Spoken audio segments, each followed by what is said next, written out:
Hello, I'm Scott Rolfe and wanted to share a series of art pieces as part of this unique new Austin studio tour. I've done the East Austin studio tour for 9 years, and this will be the first in which I do a virtual presentation.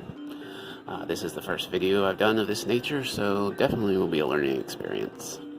Anyways, these are some pieces I've been working on the past year that are now informally called the Isles series.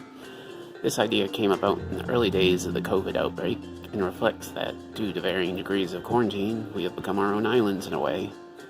On top of that, I wanted each of these islands to have their own personality, and that there are some common characteristics that tie them all together. So, let's take a look at them.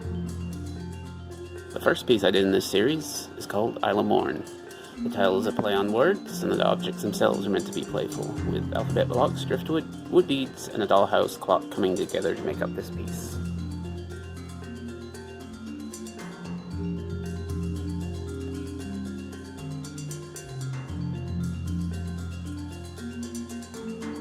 The focal point of Isle of Soul is obviously the wooden shoe former in the middle. It includes a lot of other wooden parts with a similar color palette, as well as the driftwood that is ubiquitous throughout this series.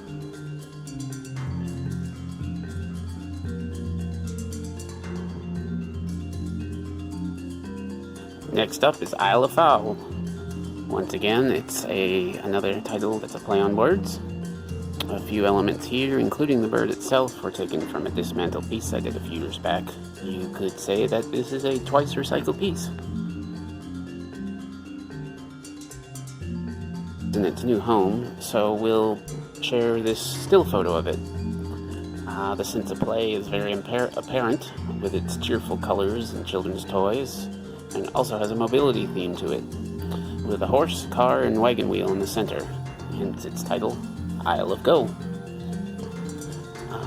The next 5 pieces could be called a series within a series. Each of them represent a semi-abstract representation of figures from Greek mythology. The first 4 commonly thought of as monsters, but I like to see them as something more than that. Let's take a look at them.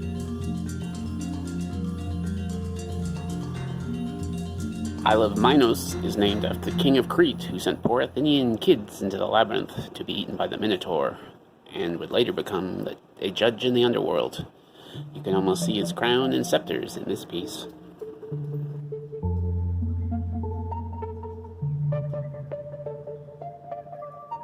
Isle of Cyclops is inspired by the one-eyed giant Polyphemus from the Odyssey poem.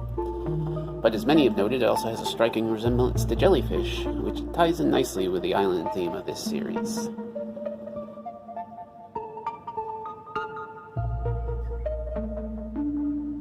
Moving from a one-eyed creature to one with many eyes, Isle of Argus takes its name from the multi-eyed giant of Greek myth. Parts in this include glass beads, a glass ashtray, 2 sizes of train tracks, and of course, the driftwood.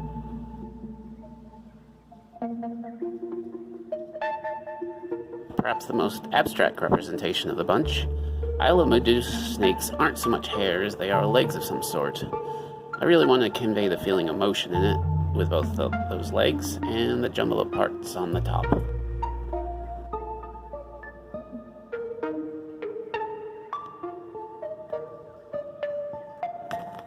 Isle of Iolia is a variation on the theme, as it is the only piece in the series that doesn't incorporate driftwood. It's also the only one that incorporates LED lights, which you can see here in the upper left-hand corner. Its name is taken from the Greek god Aeolus, who was a god of the wind. The brass elements that take on that representation of wind were parts of a chandelier.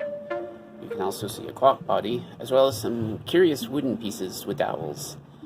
And I'm not entirely sure what their original purpose was, so if anybody knows, feel free to leave it in the comments.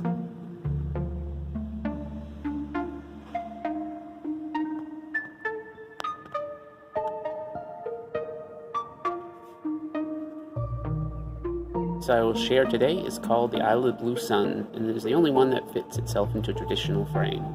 It includes an ornamental brass pot and vase, keys, a gear, clock chime, as well as fabric background. I'd like to thank you all for tuning in. I should have another video ready by next weekend that will feature some artwork that includes cities and towers. Until then, take care and enjoy the tour.